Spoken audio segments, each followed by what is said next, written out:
When do bait fish move around the most? Bait fish. Really important to know when they move the most.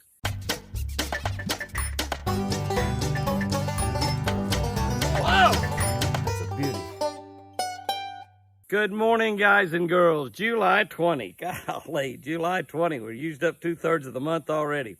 Matthew 10:39. By the way, if you're not subscribed to the Catch of the Day YouTube channel, hit that subscribe button right now. This channel will definitely change your life. It will absolutely change your life.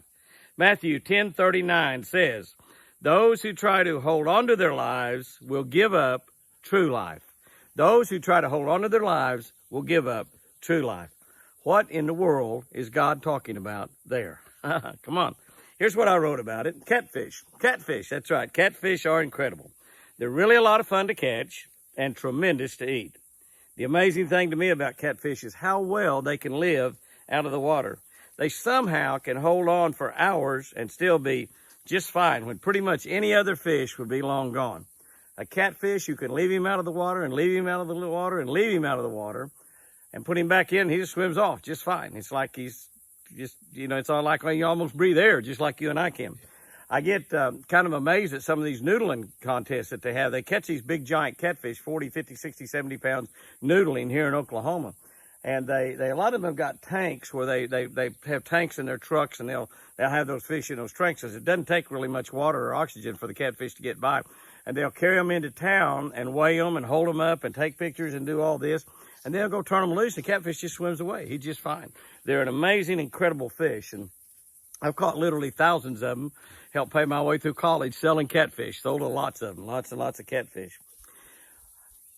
Let's go back to this scripture. Those who try to hold on to their lives will give up true life. When Jesus talks about holding on to our lives, he's not talking about breathing. He's not talking about what the catfish is or is not doing. He means clinging on to the old sinful life that we lived before we met Jesus. We're all sinners. Nobody's perfect. Everybody's sinned. All have fallen short of the glory of God. That's why we need Jesus in the first place. If we didn't sin, I guess we get to heaven without him. But we all sin. We all sin. Take a little inventory in your own personal life of the ways that you are not Christ-like. In other words, take a look at yourself and see in what ways that you're still holding on to the old sinful life. Listen carefully. Anger, greed, lying, stealing, a bad attitude, not tithing, pornography, sexual sin.